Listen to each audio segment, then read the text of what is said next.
गुरु ब्रह्मा गुरु विष्णु गुरुदेवो महेश्वरा गुरु साक्षात् परब्रह्म तस्मै श्री गुरुवे नमः।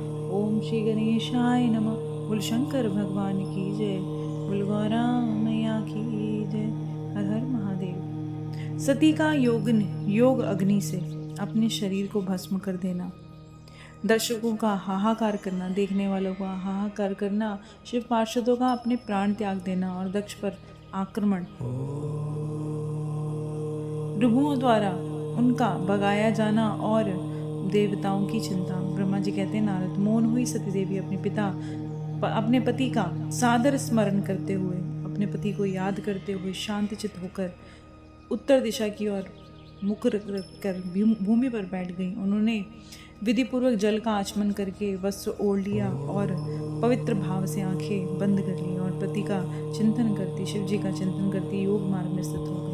उन्होंने आसन को स्थिर करके प्राणायाम द्वारा प्राण और अपान को एक रूप करके नाभि चक्र में स्थित कर लिया और फिर उदान वायु को बलपूर्वक नाभि चक्र से ऊपर उठाकर हृदय में स्थापित कर लिया।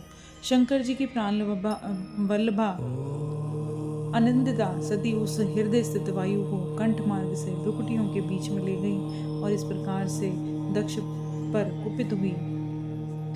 अपने शरीर को त्यागने की इच्छा से सती ने संपूर्ण अंगों में योग मार्ग के अनुसार वायु और अग्नि की धारणा कर ली और अपने पति के चरणों का ध्यान करती हुई सती ने सब वस्तुओं का ध्यान भुला दिया और उनका चित्त योग मार्ग में स्थित हो गया।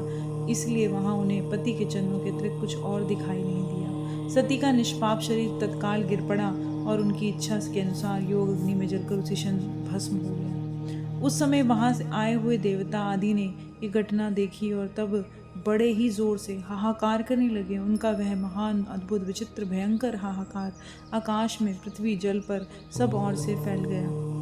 फिर तो लोग कह रहे थे, हाय महान देवता भगवान शंकर की परम प्रेयसी सती देवी ने किस दुष्ट के वे दुर्व्यवहार से कुपित होकर प्राण त्याग दिए। ब्रह्मा जी के पुत्र इस दक्ष की बड़ी भारी दुष्टता तो देखो। सारा चराचर जगत जिनकी संतान है उसी की पुत्री मनस्वी सती देवी, जो सदा ही मान पाने योग्य थी, उसके द्वारा ऐसे निरादर को प्राप्त करके प्राणों से ही हाथ धो बैठी।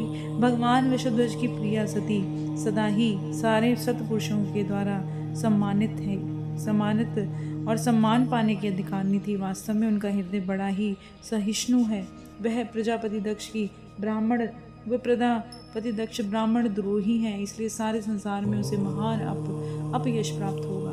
उसकी अपनी ही पुत्री उसी के अपराध से जब प्राण त्याग करने को उद्यत हो गई, तैयार हो गई, तब भी उस महानरक भोगी शंकर द्रोही ने उसे रोका तक नहीं। जिस समय सब लोग ऐसा कह रहे थे, उसी समय शिव जी के पार्षद सती का अद्भुत प्राण त्याग देखकर तुरंत ही क्रोधपूर्वक अस्त्र लेकर दक्ष को मारने के लिए उठ खड़े हुए। यह मंडर के द्वार पर खड़े हुए भगवान शंकर के समस्त 60,000 पार्षद, जो बड़े ही भारी भयंकर बलवान थे, रोष में भर गए। हमें धिक्कार है ऐसा कहते हुए भगवान शंकर के गणों के सभी वीर यूथपति बारंबार जोर से रोने लगे, हाहाकार करने लगे। देवऋषि कितने पार्षद तो वहाँ शोक से ही व्याकुल हो गए और अंत्यंत तीखे प्राणनाशक शस्त्रों से अपने मस्तक और मुख के अंगों पर आघात करने लगे और इससे 20,000 पार्षद दक्ष कन्या सती के साथ ही नष्ट हो गए। उसी वक्त उन्होंने प्राण त्याग दिए। वे एक अद्भुत सी बात हुई। नष्ट होने से बचे हुए महात्मा शंकर के जो और दूसरे प्रथम गण थे, क्रोध पूर्वक दक्ष को मारने के लिए हथियार उठाकर दौड़े। मुने उस समय आक्रमणकारी पार्षदों का वेग देखकर भगवान भृगु ने यज्ञ में विघ्न डालने वाले का नाश करने के लिए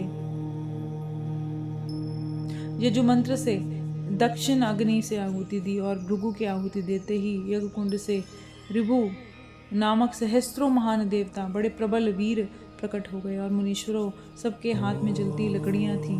उनके साथ प्रथम गणों का अंतिम विकट युद्ध हुआ, जो सुनने वालों के रोंगटे खड़े करने वाला था। उन्हें ब्रह्म तेज से संपन्न महावीर ऋभुओं ने सब ओर से ऐसी मार सब ओर से ऐसी मार पड़ी जिससे प्रथमगण बिना अधिक प्रयास के ही भाग खड़े हुए। इस प्रकार से उन देवताओं ने उन शिव गणों को तुरंत मार भगाया और अद्भुत सी घटना भगवान शिव की माँ शक्तिमती इच्छा से हुई।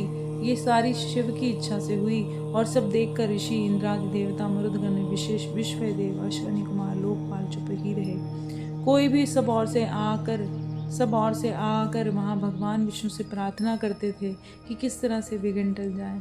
उस उद्गिन को बार बार देखते कर, उस तांडव को देखते हुए विघ्न निवारण के लिए आपस में सलाह करने लगे और प्रथम गणों के नाश होने और भगाए जाने से भावी परिणाम होने वाला था उसका भली भांति विचार करके उत्तम बुद्धि वाले श्री विष्णु आदि सारे देवता उठ खड़े हुए और मुनि इस प्रकार से दुरात्मा शंकर दोही महाबंधु दक्ष के यज्ञ में उस समय बड़ा भारी विघ्न उपस्थित हो गया।